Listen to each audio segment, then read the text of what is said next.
Yo, Assalamualaikum warahmatullahi wabarakatuh. Jumpa lagi dengan gua Rio Sabda dalam acara Dialog Kolong Jembatan, di mana kita ngobrolin hal-hal Islam tapi versi santai lah, versi tongkrongan gitu. Udah join sama gua Indra, Maula, dan Iqbal. Pertama-tama gua mau ngucapin dulu sih, minal aidin wal faidin. Kemarin kan kita lebaran udah lama banget gak kumpul-kumpul ya. Ini sekalian deh, kalau misalnya kita ada salah-salah sama audiens ofensif, ya udah kita mohon maaf. Semoga dimaafin, kalau enggak mah enggak selamat kita. Ya ini kita mau ngobrolin ini sih, sebenarnya kayak pertanyaan menggelitik aja, kayak kita kan semua lahir dari keluarga Islam nih, jadi kayak take it for granted gitu loh, kayak kita nggak ada fase mempertanyakan, mungkin nggak tahu ya.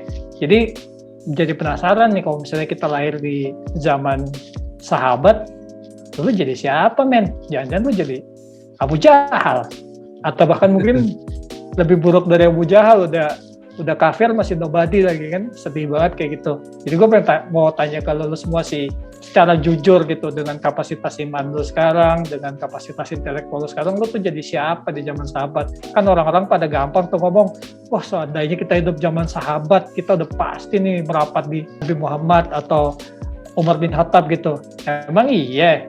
Orang di sana diancamnya dibunuh, mak lu siapa si Ammar bin Yasir aja ditombak maknya di depan dia. Emang lu siap kayak gitu? Kayak gitu sih. Apa jangan-jangan cuma ngemeng-ngemeng doang kita sekarang ini laganya gitu. Coba lu Ndra, dari lu Dendra. Kalau gue sih, gue ngebayanginnya gini sih.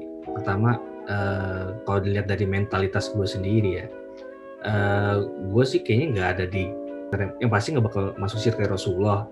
Karena gue ngeliat sendiri juga kayaknya kalau misalkan ngeliat dari sudut pandang orang-orang sana gitu ya, udah terpapar samanya budaya Quraisy, budaya yang sangat kuat gitu, terus tiba-tiba ada yang datang gitu ya, orang yang jujur tapi dia mengaku sebagai utusan Tuhan gitu.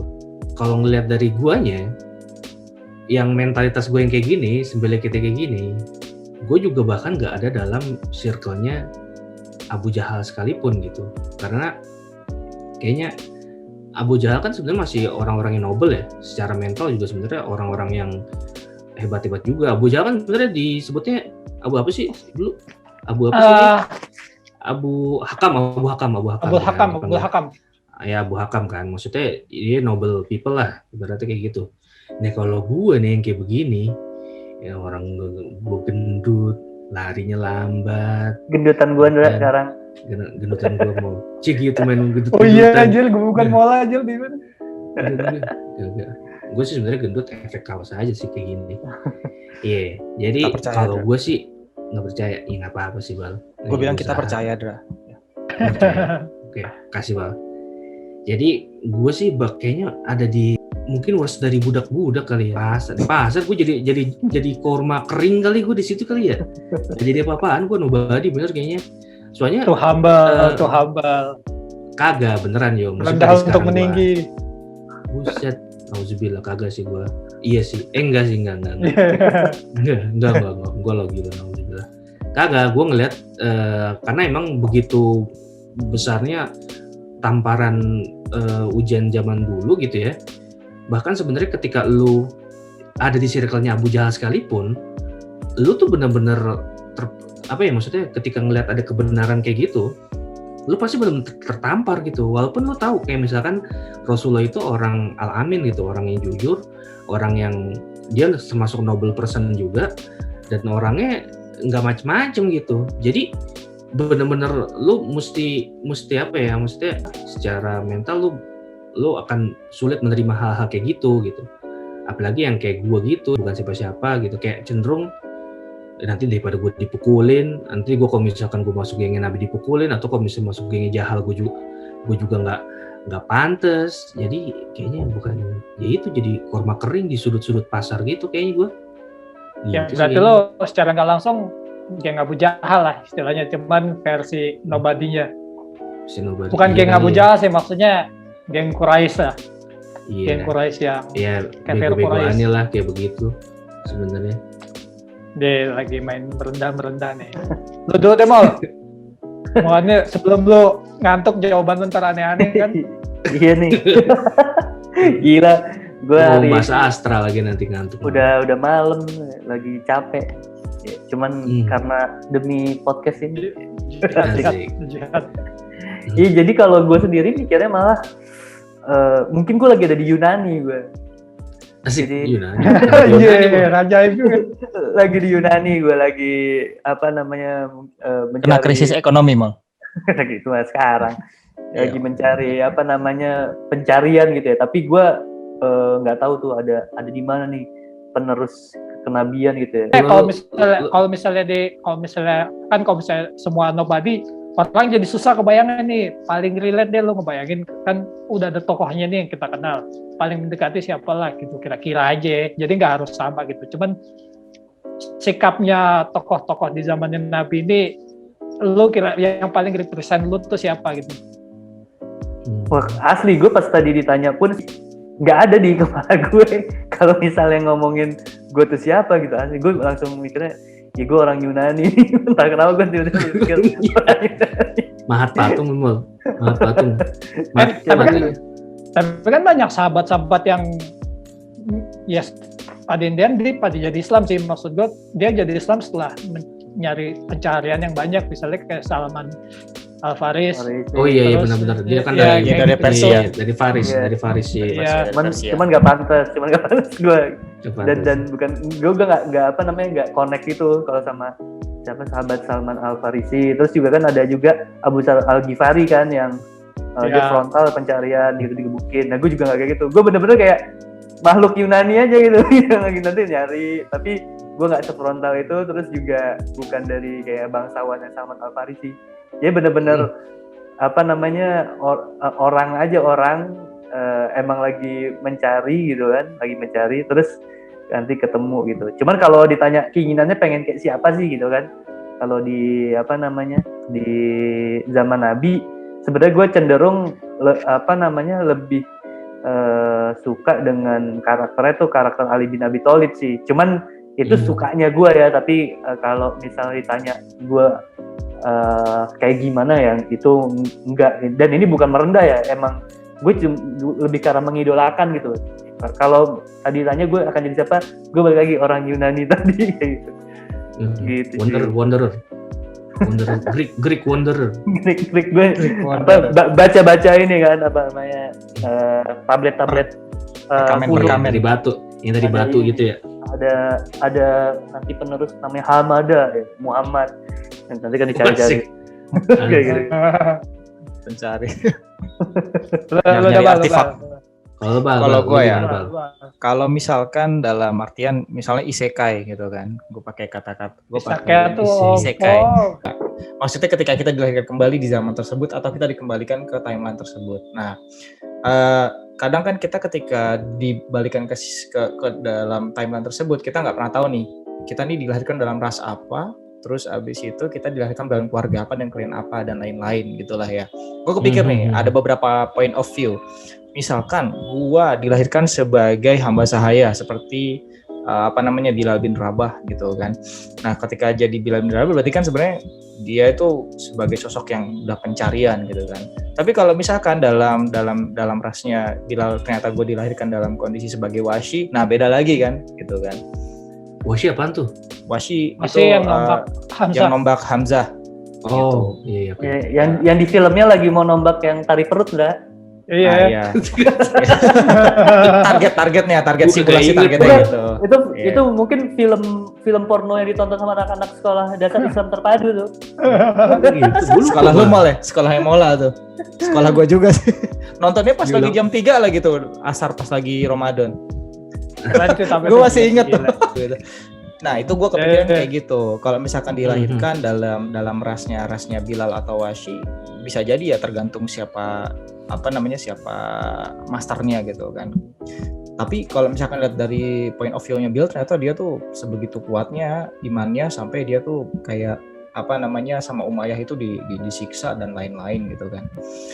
Itu kalau misalkan dipaksa lahir sebagai rasnya Bilal gitu kan. Tapi beda lagi misalkan kayak ternyata dari ras Persia misalnya gitu. Berarti kan otomatis kalau misalkan memang punya keinginan kuat pencarian, berarti kayak Salman Al-Farisi kan, mencari hingga dia itu ke Mekah ketemu Rasulullah, terus habis itu dia ikut masuk Islam gitu. Atau mungkin kalau misalkan ternyata kita dipaksa lahir gitu dan mengikuti Lauhul Mahfuz menjadi misalnya kayak Abu Bakar gitu kan. Cuman kayaknya lagi-lagi balik seperti persepsinya Indra dan juga Maula.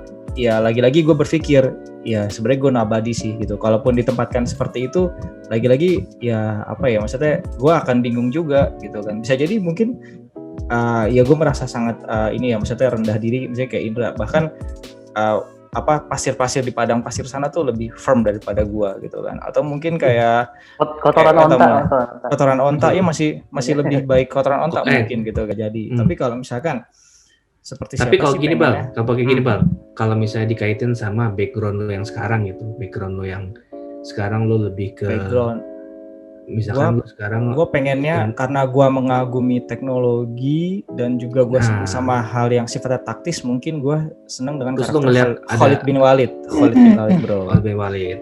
Iya, dia panglima perang terbaik. Maksudnya dalam sejarah Islam mungkin dia salah satu panglima terbaik Islam. Panglima perang terbaik ya gitu kan. Misalnya sebelum masuk Islam pun dia memimpin perang lawan Islam sendiri gitu kan, dan memang strategi canggih-canggih bagus-bagus gitu kan.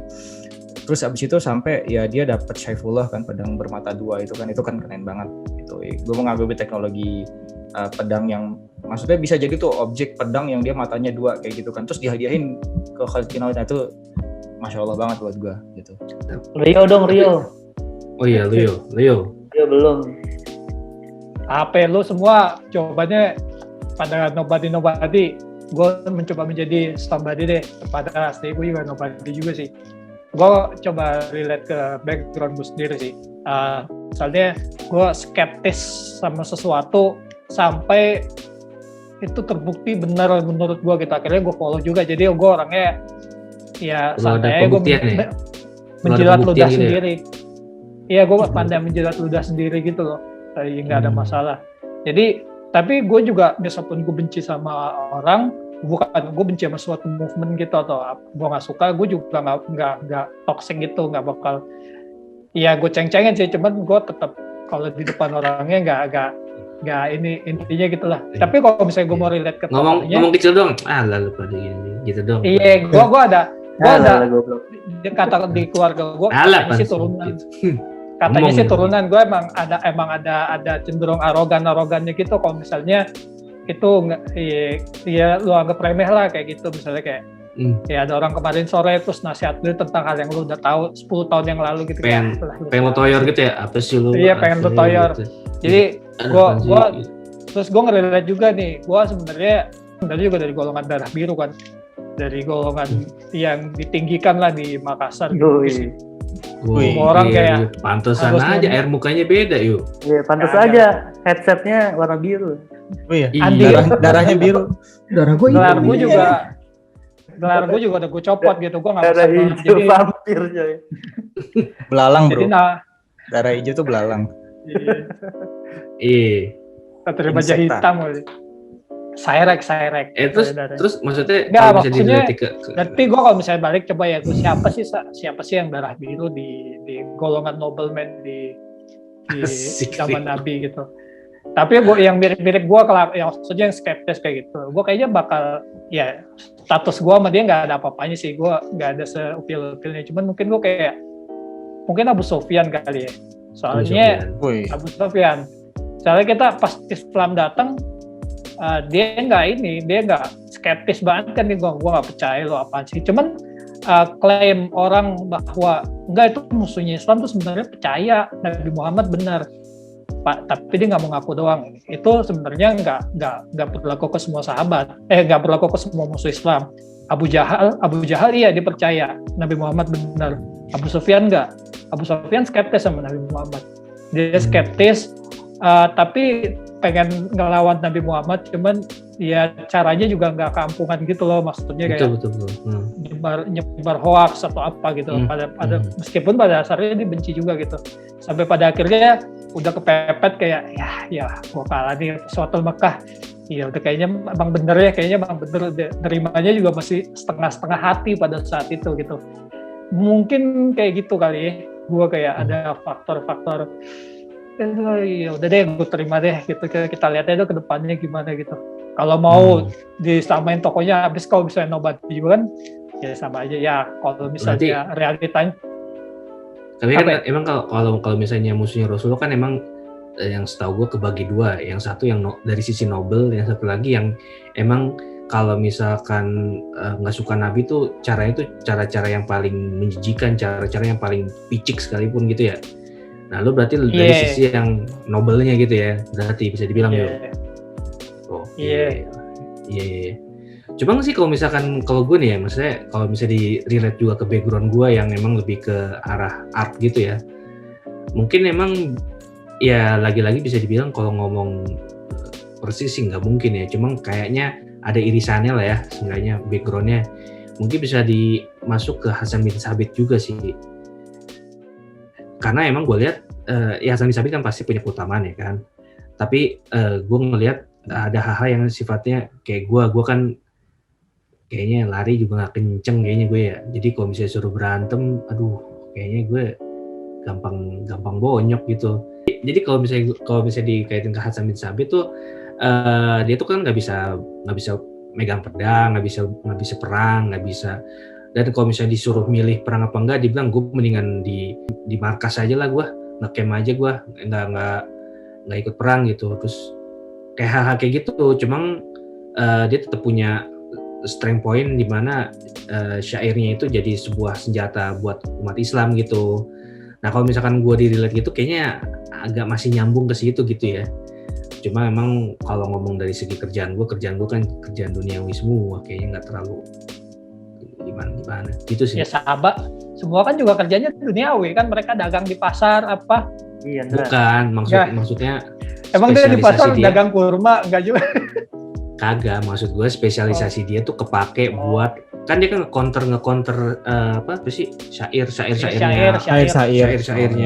syairnya orang Quraisy yang ngata-ngatain Rasulullah, di counter gitu, bahkan dibantu yang kontra dengan Islam mungkin ya. Iya, dan itu kan sebenarnya maksud gue dia kan sebenarnya shifting juga kan, maksudnya dari yang tadinya di pihak Quraisy terus pindah ke sisi Rasulullah, itu kan nggak mudah gitu, nggak gampang gitu, jadi perlu iman yang kuat. Sedangkan kalau kayak gue gini berat lah kayak begitu. Kondisinya kali lo semua lagi damai kan, di sana memang udah face to face banget kalau sama ini. Lo kalau misalnya lagi perang juga, jangan-jangan lo jadi ini juga lo komikus Islami yang dengan giroh yang seperti membara-bara. Asik, bener deh, langsung gue ya, apa di dunia gue tinggalin semua ya. Gue tanya lu pada deh, kayak misalkan kira-kira lu secara logika ada orang datang gitu di dalam community lu, orang baik-baik gitu, tiba-tiba datang ngaku utusan Tuhan gitu, terus dia ngajak lu untuk gabung ke dia. Kayak maksudnya lu pakai ini aja deh, pakai common sense aja gitu. Ada orang kayak begitu, lu hidup damai, santai, apa segala macem, tiba-tiba ada datang nih, gua ada utusan Tuhan, terus dia kayak pengen nge-replace semua, nggak nge-replace sih, maksudnya kayak meluruskan hal-hal yang sifatnya kurang cocok menurut utusan ini, dan kita diminta untuk ngikutin. Mau gimana menurut lu, Mau? Ini pertama, kalau yang paling jumping ya, gue pernah kayak, gimana ya kalau misalnya nabi-nabi palsu yang kita temuin tuh Lia Eden, Musaddiq itu bener gitu. Nah, iya kayak gitu sih.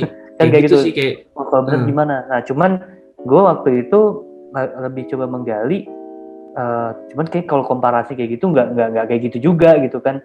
Itu udah kelihatan terlalu bodoh lah. Masa kita nggak melakukan penelitian gitu kan. Iya. Sampai akhirnya gue ketika kayak gitu, gue pasti akan yang melakukan penelitian sih. Kalau misalnya kita kan berbicara akidahnya, berbicara keimanan, udah jelas kalau kita misalnya secara dasar kita megang iman itu adalah Nabi Muhammad Nabi terakhir. Jadi mau nanti ada ajaran baru ya kita udah nggak percaya. Kalau itu udah berdasarkan iman kan.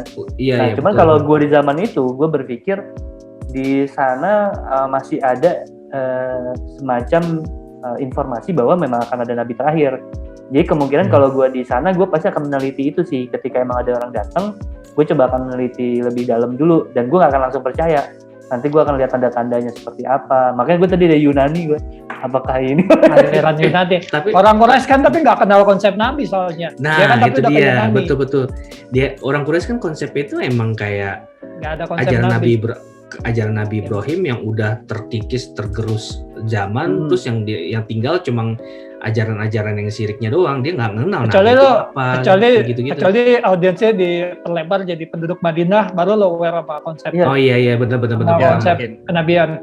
Nah, makanya gue sendiri ngelihatnya kalau gue pun ada di lokasi itu, entah kenapa gue ngerasa gue akan jadi orang yang akan mempertanyakan bumi, terus mempertanyakan ini gimana mas, ada apa ini, kok kayak gini, siapa yang akan jadi penerus gitu. Jadi gue lebih kayak internalnya gitu.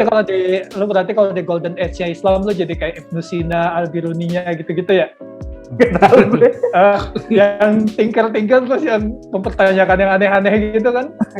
Iya. Ya gue mikirnya kayak gitu, cuma gue gak tahu pokoknya. Gitu kan. Cuman gue masih mempertanyakan. Filosofi. Pasti ada nih, ini pasti ini nih. Jadi gue mempertanyakan gitu ya. Jadi kayak gue akan coba mempertanyakan, dan gue pasti akan nyari data tuh ke mana, misalnya ada ini, nanti ketemu apa. Pasti yakin gue dulu di zaman itu pasti ada juga orang kayak gitu yang diam-diam kan. Sampai akhirnya ketika memang sudah observasi gitu ya, beneran gitu ya.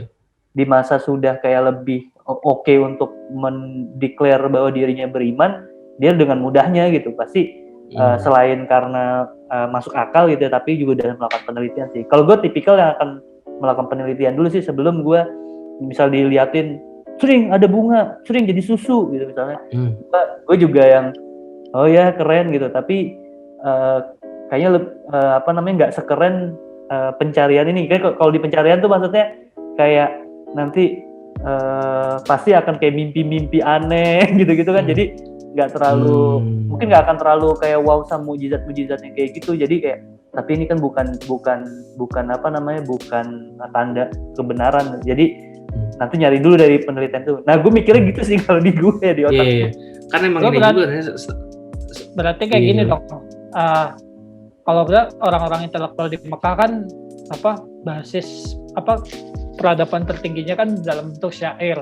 Nah berarti lu bisa jadi masuk ke orang-orang yang menggeluti syair. Terus ketika turun Al-Quran, lu tuh langsung wah kenapa begini, kenapa begitu.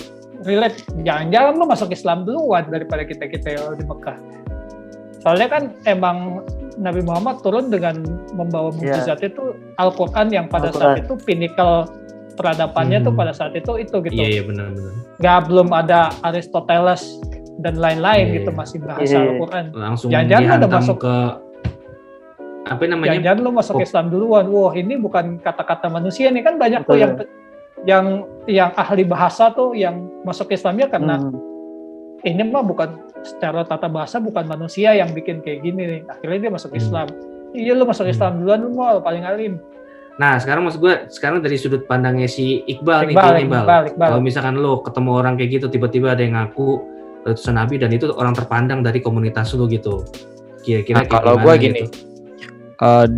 Di tahun 90-an ini sudah berkembang namanya ini ya dalam sosiologi itu post-truth gitu. Jadi keberadaan di mana setelah makin banyaknya orang itu akhirnya satu hal yang nggak benar dijadiin satu pendapat dan asumsi yang benar. Nah, gue berpikir ya, kalau misalkan tadi kita runut ya, maksudnya sebenarnya kan Islam itu sudah dari dulu seperti itu gitu kan, sampai pada masa Rasulullah Nabi Muhammad, nah itu disempurnakan kan gitu ya. Kita meyakini hal itu semua gitu.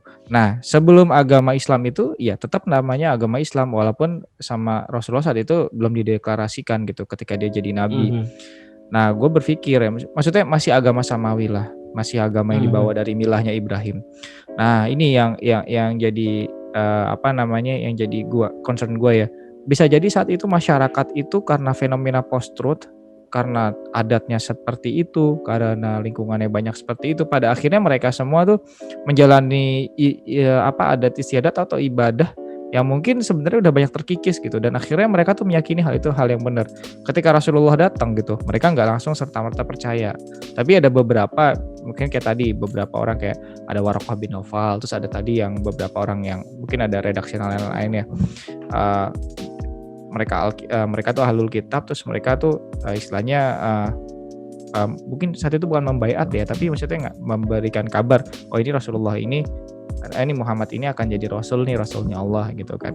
Tapi gue yakin sih kalau misalkan dalam itu gue juga nggak serta-merta langsung percaya gitu kan, karena mungkin pada dasarnya ya kita hidup di era sekarang aja kadang masih kemakan sama hal-hal yang sifatnya post-truth gitu kan, entah dalam polaritas yang ini ataupun yang itu gitu kan. Cuman gue harap ya kalau gue pribadi saat itu, kalaupun emang maksudnya post-truth saat itu fenomena itu memang sebegitu kuatnya, gue berharap jadi orang yang benar-benar menempatkan diri, benar-benar melakukan pencarian gitu, sehingga ketika ya gue sama kayak Mola gitu kan, nggak kayak maksudnya tiba-tiba dari di antara jari-jari Nabi dia keluar air ketika lagi berperang, atau mungkin Nabi membelah bulan, gue nggak langsung percaya dong gitu, karena saat itu para penyihir-penyihir saat itu juga banyak yang kuat-kuat, yang gila-gila sihirnya gitu kan, yang bisa memberikan ilusi-ilusi atau halusinasi yang bikin ya gue harus bertahan di agama ini moyang gue gitu.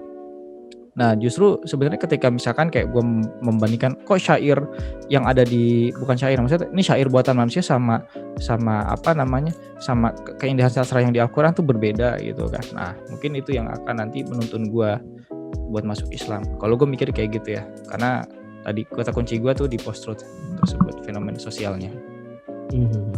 Nah kalau dari lu gimana ya? Kelas berat banget Bal. Lu apa? Kalau enggak sih gue tadi kan lu kan orangnya agak skeptis gitu kan, ya kan? Ya lu coba lu hadirkan kayak gitu, lu dengan lu yang begitu adanya, lu ketemu orang yang ngaku sebagai seorang rasul, utusan Allah. Gue ada yang miss sih kemarin. Gue lupa ternyata emang gue ada kelupaan ternyata emang Nabi Muhammad emang profilnya tuh udah dibangun sedemikian rupa kan sebelum dia menjadi Nabi, sebagai orang yang jujur, sebagai orang yang amanah dan penengah, orang paling wise lah bisa dibilang saat itu. Makanya gue tadi langsung kayak gue cepet-cepetan aja kayak Abu Sufyan gitu. Cuman gue juga ngeliat sisi gue yang gue kan kalau orangnya ngeliat figur gitu. Dari karisma juga bisa kelihatan juga gitu ya. Bukan karisma sih, maksudnya dari track recordnya dia ini, lo orangnya di masyarakat begini ya, meskipun pada intinya gue skeptis juga mungkin, tapi itu jadi pertimbangan gue sih. Kayak mana mungkin sih ada orang kayak begini tiba-tiba dia mau ngapain, pasti niatannya ada husnuzon lah di ini. Mungkin itu juga yang bikin gue bilang, gue juga meskipun gak setuju juga gue kayaknya gak bakal murahan juga ini gue gitu. Ya. Impactnya ngaruh banget Indra, track recordnya Nabi sebagai orang yang amanah, orang yang jujur, yang penegah waktu orang konflik mau naruh Hajar Aswad di mana, terus dia udah terkenal banget tempat orang menitipkan barang-barangnya pada saat mereka lagi bepergian. Pasti ada kayak semacam deep reason gitu, kenapa nih orang kayak begini gitu, kenapa nih orang mengaku utusan Rasulullah. Nggak mungkin semata-mata dia kayak nyari sensasi atau nyari follower atau apapun itu, nyari popularitas, nggak mungkin gitu ya, karena dia udah jadi orang noble, udah terkenal, terus tiba-tiba dia untuk mengaku sebagai utusan Allah tuh pasti there must be reason gitu, big reason gitu ya, nggak mungkin gitu aja gitu kan. Ya, dan kalau lu compare sama Eden sama Musadek, anjir, prestasinya dia apaan sebelumnya itu pelatih bulu tangkis men. Ini lo gue smash nih pakai kenabian. Ini nggak kayak gitu juga. By the way, Musadek tetangga gue di sini nih. Iya. Kenapa? Musadek tetangga gue di sini. Ada anaknya. Anaknya? Iya, anaknya agamanya sama. Tapi kita nggak ada masalah gitu, maksudnya biasa-biasa main-main aja mana konflik, nggak ada masalah, nggak pernah diributin juga. Sholat juga? Cuman apa ada datang pengikutnya ke rumah-rumahnya gitu? Nggak, dia anaknya kan pengikut bapaknya, jadi anaknya kayaknya dia nggak ada masalah sih, nggak ada, tapi ya nggak ikutan sholat juga gitu loh.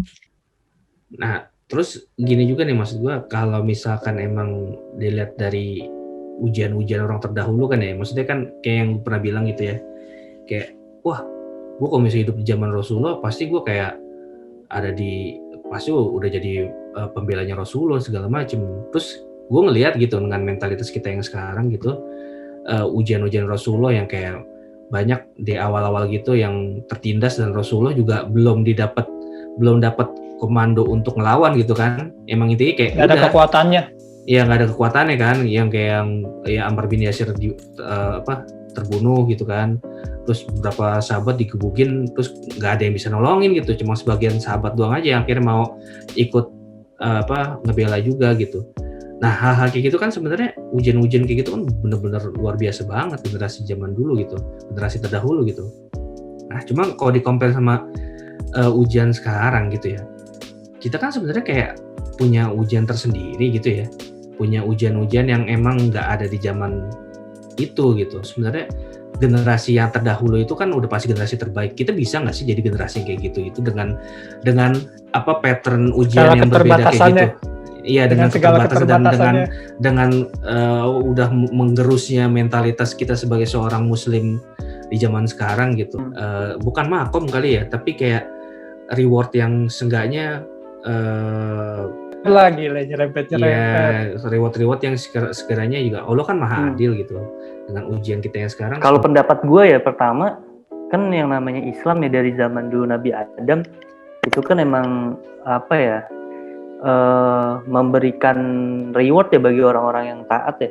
Maksudnya itu akhirnya nafsi-nafsi sih. Jadi kalau ditanya mungkin nggak kita dapat sesuatu yang lebih, ya itu hak prerogatif Allah. Cuman maksud gue di sana sih, ketika kita mencoba membandingkan itu dari hak prerogatif Allah, kita jangan pernah bersedih sih kayak gitu, karena itu Allah punya nilai, punya skala di masing-masing. Nah, cuman kalau membandingkan karakter, membandingkan peran, menurut gue kalau gue ngeliat sendiri ya, jatuhnya kalau di statistik tuh orang-orang yang bisa ngikutin ulama-ulama ataupun para sahabat gitu ya, yang terbaik itu bisa dibilang outlier sih. Jadi kalau yang sekarang ya mereka tuh outlier gitu. Jadi kalau dibandingkan dengan zuhud, taat, karya, terus bagaimana mereka juga presisi gitu, tidak membedakan dunia dan akhirat. Karena kan zaman dulu aja terminologi ulama itu kan orang berilmu ya, mau ilmu agama, ilmu dunia, ya ilmu gitu. Yang penting kan dibaginya cuman ilmu yang wajib mereka pelajari sama ilmu yang memang mensupport gitu. Kalau sekarang kita aja udah bagi ilmu jadi dua. Jadi maksud gue, kalau urusannya reward dari Allah itu hak prerogatif Allah. Kita punya kesempatan selalu gitu ya, karena yang namanya Islam kan untuk semua manusia sampai ya akhir zaman gitu ya. Cuman kalau di karakter ya gue bisa bilang orang zaman sekarang karakternya itu kalau ada itu secara statistik itu outliers gitu. Jadi sangat jarang gitu ya. Jadi itu yang gue ngeliatnya dua ruang yang berbeda sih ketika membahas itu. Reward itu lagi-lagi balik ya, maksudnya kayak pahala sendiri ataupun yang nentuin kita masuk surga itu kan Allah ya. Ya, malaikat aja cuma nyatet doang gitu kan. Hak prerogatif Allah untuk berikan kita reward gitu kan. Entah nanti kita masuk surga ataupun nanti ketika kita masuk neraka sama Allah diselamatin masuk surga. Itu wallahu alam lah gitu kan. Itu kalau misalkan ngomongin reward ya. Cuman memang ada beberapa kisah-kisah di risalahnya Nabi atau mungkin cerita tentang sahabat gitu kan, yang mungkin bisa jadi contoh ada beberapa kesamaan dengan fenomena-fenomena yang terjadi di zaman sekarang gitu. Contoh kayak misalnya ada salah satu sahabat Nabi yang dia tuh disihir sampai sampai dia tuh sering bolak-balik kesadarannya itu hilang gitu kan. Terus sama Rasulullah tuh siapa itu gue lupa, tapi gue dapet cerita ini dari Raki itu peruqyah ya, yang memang dia mempelajari tradisi ruqyah yang syar'i juga ya. Ini insya Allah ini sih, maksudnya ini bisa cari namanya, gue dapat dari anaknya. Nah tapi ini istilahnya Raki gimana ceritanya gimana? Rakinya ini namanya Ustadz Rosyadi, beliau terkenal lah gitu kan. Jadi ceritanya tuh ada sahabat Nabi yang dia tuh sakit jiwa tuh, jadi kesadarannya sering timbul tenggelam, sering hilang dan lain-lain gitu kan. Sewaktu-waktu ketika dia lagi sadar, dia ketemu Nabi terus dia bilang, saya bisa nggak sih sembuh gitu, dan apakah Rasulullah bisa membantu supaya saya menjadi seorang yang normal lagi gitu. Rasulullah terus bilang apa namanya ya insya Allah dia bisa ngebantu lah atas izin Allah gitu kan. Nah, tapi sama Rasulullah diganjar lagi gitu kan. Kalau misalkan ya kamu berusaha nih bertahan dengan dirimu yang sekarang gitu kan sampai nanti meninggal, insya Allah kamu akan punya ganjaran surga gitu sama Rasulullah. Itu kan reward ya, tapi kelasnya berbeda lah. Itu yang disampaikan sama Rasulullah gitu kan. Gue pribadi punya pengalaman di mana nenek gue tuh seperti sahabat Rasul yang ini. Gue lupa nama sahabat Rasul yang mungkin nanti yang dengerin podcast Dialog Kolong Jembatan bisa coba melengkapi ya. Jadi ya di sini akhirnya jadi sebuah buat gue tuh ada kesamaan gitu yang bisa gue ambil juga gitu. Nenek gue dibuat seperti itu, kalau misalkan nenek gue sampai nanti meninggal, beliau itu menerima dengan ikhlas, dengan lapang dada gitu kan, insya Allah ya nenek gue kan dibuat sakit gitu kan, sampai sakit kayak gitu, kesadarannya hilang. Ya wallahu alam, kalau misalkan dengan keterangan tersebut sahabat Nabi tersebut, bisa jadi nanti nenek gue syahid terus langsung diganjar surga gitu kan. Wallahu alam, gue nggak tahu. Tapi lagi-lagi mungkin ada reward yang memang secara nggak langsung ceritain, tapi ada juga yang mungkin rewardnya itu hak prerogatif Allah. Abstrak gitu ya, sifatnya abstrak yang nggak bisa terukur. Iya, nggak bisa diukur.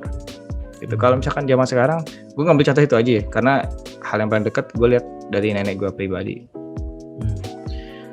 Kalau misalkan gini juga nih, misalkan nih buat Krionya juga nih, Nio kan kayak kita kan sekarang bisa dibilang kalau zaman dulu ujiannya dakwah itu kayaknya nggak bisa buat dengerin kajian aja, kayaknya dulu tuh susah banget gitu. Atau sekalipun Islam udah mulai expand gitu, tapi kita harus ketemu yang namanya perang, terus dengan situasi kondisi padang pasir yang kayak begitu adanya dan berbagai macam keterbatasan lah. Terus kita kan zaman sekarang itu kan bisa dibilang semuanya ada, masjid banyak yang pakai AC, kajian tinggal milih, terus segala macam buku udah tinggal lu pilih aja mana yang kira-kira lu bisa lu pelajarin gitu. Guru udah banyak, akses kayak gitu, channel dan segala macamnya gitu. Nah, menurut lu Yo, kayak begitu kan itu sebenarnya ujian juga ya buat kita ya jadinya. Tapi sebenarnya gimana sih kita menyikapinya gitu? Mungkin nggak sih kita? Kalau gue ngelihatnya bukan dalam tahap itu, misalnya kayak kan ada masalah keutamaan kayak adakan di akhir zaman, umat akhir zaman yang belum pernah ketemu, dan tapi dia, gue nggak paham hadisnya sih, cuman pahalanya 50 kali lipat dari kalian wahai para sahabat. Cuman kalau gue yang relate sama gue sih, mungkin aja gue ngelihat kita beribadah, melakukan ibadah itu kan sesuai kemampuan kita. Tapi menghindari dosa itu suatu hal yang wajib ya. Kita sekarang di zaman yang menurut gue cukup unik sih. Di satu sisi kita mudah banget dapat akses knowledge agama, untuk mau beribadah udah ada AC. Mungkin kalau gue ngeliatnya jangan-jangan ini gue aja, jangan-jangan emang 50 kali itu buat kita yang mampu menghindari ujian dosa di zaman sekarang sih.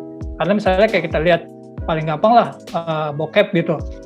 Lu semua bokep lu zaman dulu kalau orang mau berzina susah banget cuy, dan itu belum juga lu di lingkungan yang seperti itu kan susah sekali. Sekarang lu berdua di kamar aja tinggal ngeklik beres dapat kayak gitu sih maksudnya. Dan gue waktu itu iseng sounding ke grup alim, ke grup pengajian gitu lah. Gue ini menurut lu masalah bokep ini masalah endemik gak sih maksudnya di sini?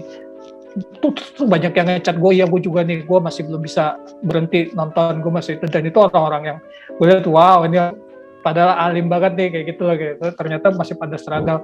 Jangan-jangan emang orang yang bisa menghindari seperti itu semua yang dapat pahala 50 kali lipat. Karena emang orang-orang terpilih itu justru di situ ya. Iya, maksudnya yang bisa ini belum tentu benar ya, tapi maksudnya kemudahan kita untuk bermaksiat di sini sangat mudah banget loh. Kayak kita jalan keluar aja langsung lihat orang pakai rok mini setengah paha, belatok di mana-mana kalau lo jalan ke mall kayak gitu loh. Dan itu nggak ada di tempat zaman kerjanya kami. Indra tuh. Tempat kerjanya tempat Indra tuh. Gue sih. Soalnya seberangan kan gedung lu sama gedung gue. Sama-sama aja. Iya. Kan lu kayak- Iqbal kan kerja pakai rok mini, jadi yang dilihat sama Indra Iya. Iqbal. Iya mungkin Iqbal kan Mungkin ini kayak apa sih gitunya namanya kali. cross dressing. Cosplay gue. Cosplay. jadi mungkin teman-teman yang di orang-orang sahabat orang-orang yang di Suriah, yang di Palestina mungkin itu memang berat ujiannya, dan ya itu mungkin nggak, pahalanya juga luar biasa mungkin dalam segi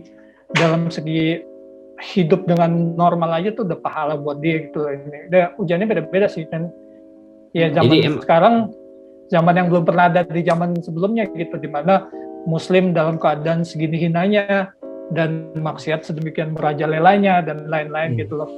Maka gue sih ngeliat jangan-jangan fenomena itu mau di apa? Kenapa ada hadis orang yang bisa stay firm dalam agamanya tuh dapat pahala 50 kalinya.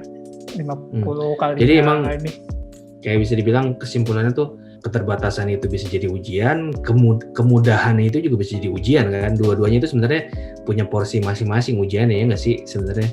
Kalau misalkan zaman dulu keterbatasan misalkan pakaian, mungkin makanan yang layak, hidup yang layak, itu jadi ujian tersendiri. Sedangkan kita juga kemudahan-kemudahan itu dengan berbagai akses dan ya segala macam hal itu sebenarnya jadi ujian juga sebenarnya, ya nggak sih, kalau bisa dibilang sebenarnya porsinya sama, ya nggak sih, dengan kemahadilan Allah gitu ya, kalau bisa dibilang. Bukan berarti kita menyamakan makom kita gitu ya, jelas beda lah kalau kayak begitulah.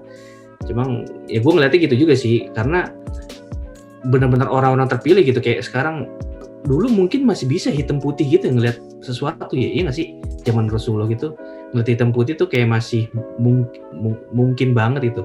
Sekarang lu mau memandang sesuatu hitam putih keadaan tersebut mungkin di zaman Rasulullah ada, Dra. Cuman ya dengan fenomena yang berbeda, nggak beda jauh mungkin sama sekarang yang dirasain. Bukan, maksud gua gini loh, ketika lu memilih hitam dan putih itu zaman dulu itu kecenderungannya lebih jelas gitu. Karena mungkin ada sosok Rasulullah ya. Betul. Sekarang itu lu tuh berada di sebuah garis yang sangat ngeblur gitu. Nggak tahu nih, kadang kita ada di kiri atau di kanan. Maksudnya adalah kita tuh benar-benar menggait kita itu sebenarnya ya iman kita sendiri gitu. Sedangkan dulu mungkin udah ada sosok Rasulullah, jadi langsung salah atau benernya langsung ditegur saat itu juga. Dan banyak orang-orang yang berada di circle yang dengan giro yang sama gitu. Kurang lebih kayak gitu. Kayak sekarang deh, lu sholat 5 waktu aja kayak ada orang sholat 5 waktu, wih lu sholat 5 waktu gitu, kayak ya emang sholat 5 waktu yang perlu lah. Kayak emang sholat 3 waktu aja, sholat 3 waktu jatuhnya udah alim banget dulu di kampus gue cuy. Iya, asik. Sebuah Maisyanya enggak, padahal itu sholat orang munafik. Iya makanya kan, itu dia makanya kan kayak gitu-gitulah. Jadi makin kesini tuh bisa dibilang iya tadi, keterbatasan jadi ujian, kemudahan juga ujian, iya nggak sih kayak gitu. Cuman gue sebagai orang yang dimudahkan, siapalah gue menyamakan ujian dengan orang yang iyalah, tentu sih pastilah kayak gitu. Kita tuh benar-benar jadi nggak ada artinya, nggak sehebat pasir-pasir di padang pasir zaman Rasulullah, agak lebih hina kayak gitu dari itu. Gak se-firm itu kayaknya. Iya, makanya gue bisa komennya di situ doang. Kayaknya kita ujiannya yang lumayan berat di umat sekarang yang itu, yang hindarin dosa itu, karena emang fakta banget main di sini. Zaman sekarang iya gitu loh. Bukannya ya. Ya dan kadang kan gini kita tuh ingat Tuhan, ingat Allah tuh kan pas lagi susah gitu ya. Nah sekarang zaman serba mudah gitu. Gue bisa bilang nih zaman serba mudah tuh kita nggak ada perang. Ya mungkin kalau kata di Indonesia ya nggak ada perang. Terus juga konsepnya juga liberal, sekuler. Jadi emang bisa dibilang jadi Muslim di Indonesia berat banget sih. Kalau kita ngomongin jadi Muslim yang idealnya ya. Tapi ya tadi ya kalau kita bisa lepas dari cengkraman kenikmatan itu, ya itu mungkin yang diganjar. Lebih gitu. Lagi-lagi setiap orang yang diganjar itu pasti statistiknya dia orang-orang outlier. Lu lihat aja distribusi normal orang di bumi itu gimana. Nah kalau lu bisa jadi yang paling yang lebih ke outlier kanannya kayak gimana, terus juga yang kiri kan ada juga. Nah yang orang-orang 90%-nya kan rata-rata itu biasanya yang cuma jadi followernya ya. Dan apa namanya, menurut gua di setiap zaman itu yang memang diganjar gede banget ya pahalanya itu yang dia tadi outlier, punya kisah tersendiri. Ya, misalnya kayak tadi Iqbal, neneknya itu kisah dari berapa manusia di bumi, itu pasti kalau di persentase itu akan jadi outlier kecil gitu.